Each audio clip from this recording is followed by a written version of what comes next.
Ask not what your country can do for you. Ask what you can do for your country. Mr. Gorbachev, tear down this wall.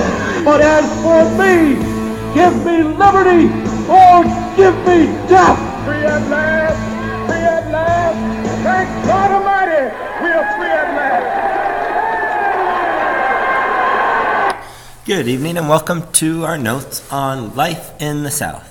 Similar to last night, we're going to be looking at both the geography, economy, and just the lifestyles of the people living in the southern United States in the early 1800s. So at the top of your notes, write the inquiry question of what was life like, or what was life in the South like in the early 1800s. We'll start with the geography and economics of the South.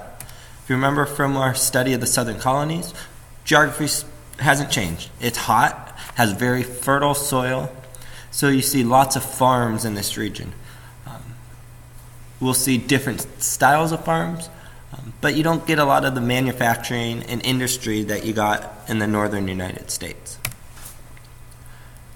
The South depended on cash crops. Cash crops are things like this picture here of sugar or tobacco and rice. It was any crop that could make a lot of money for the plantation owner.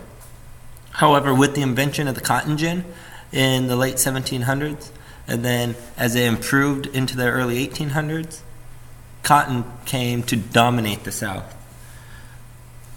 It becomes known as the Cotton Kingdom because states from South Carolina all the way through to Texas and all those southern states in between grew cotton.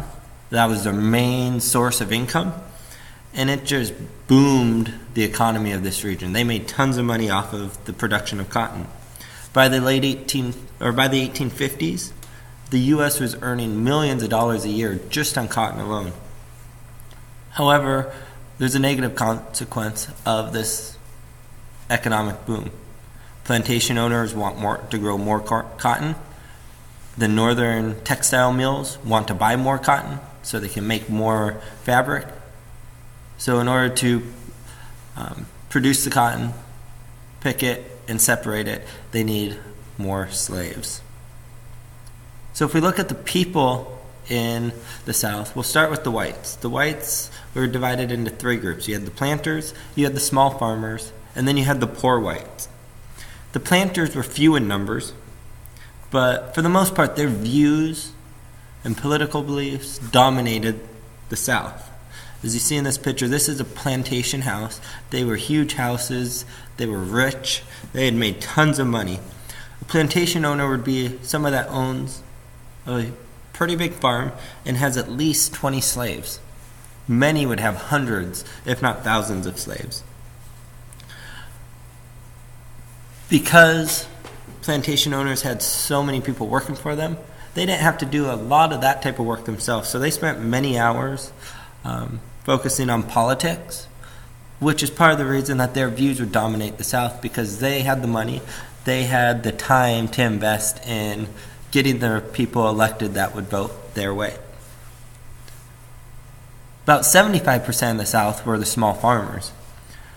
These were people that owned land and only had 1 to 2, maybe a handful of slaves. And they often worked in the fields with their slaves, unlike the plantation owners.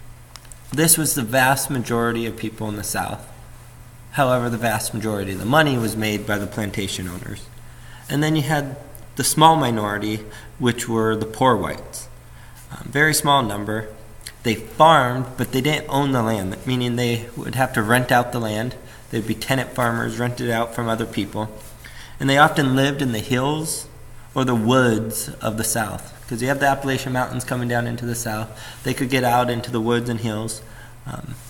They weren't well off. However, they had so many more rights than any of the blacks in the South, which brings us to the next group of people, the blacks. You had free blacks and you have slave blacks.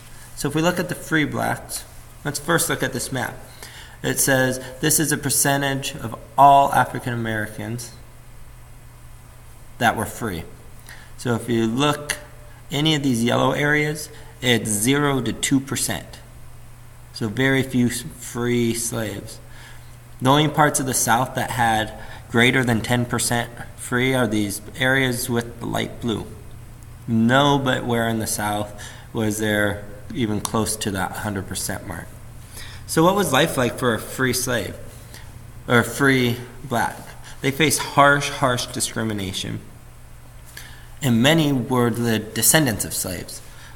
During the American Revolution and shortly after, many slaves were able to either gain their freedom or pay for their freedom from their owners. However, plantation owners did not like free blacks near the slaves because they thought they would influence them and cause a revolt of the slave population. By the 1860s, there was about 200,000 free blacks living in the South. However, they were denied pretty much any basic right. They couldn't vote, they couldn't travel, and they couldn't travel because of fear of being kidnapped. There are laws passed that we'll get to in future units that they could be kidnapped and taken into slavery if somebody said, hey, that was my slave. So there's always that fear of, is somebody going to take me and put me onto some type of plantation? And then you had the slaves. By the 1860s, slaves made up more than 1/3 of the population of the South. Most were field hands, like we see here, people in the fields picking the cotton. Most worked in cotton fields because that was the major cash crop. And these would be teenagers, sometimes younger kids, and adults working in the fields. So if we look at what was the life of a slave like, let's get into just the hard work aspect. Yes, some slaves were treated well, but most not so much. They would work from sun up to sundown, which would be about 16 hours a day.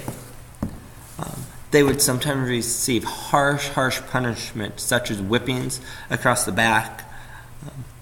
The only protection that they had from these harsh punishments was the person whipping them themselves realized that they were valuable property. Without the slaves, those plantation owners wouldn't have made as much money.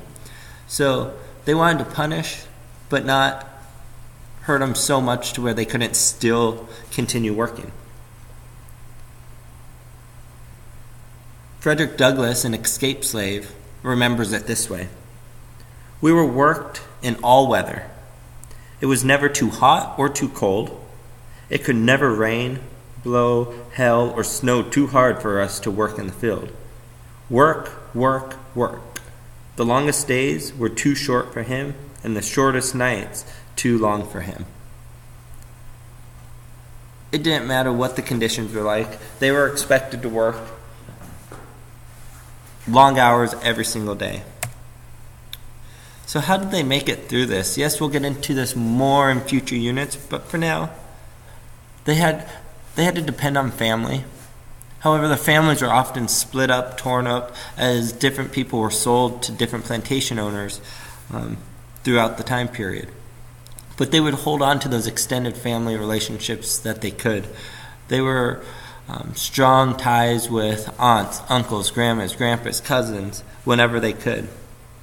Most of the families did not stay together.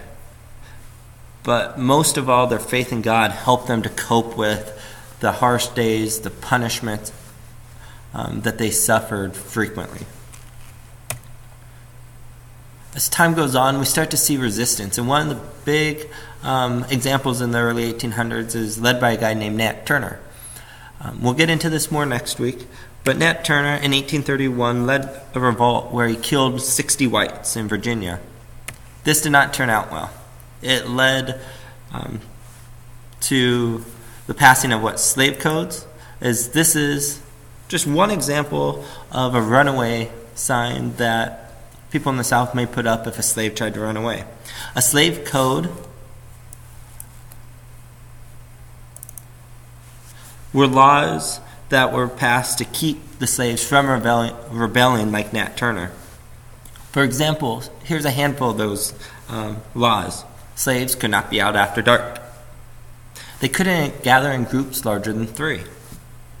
They could not leave the property without the plantation owner's permission.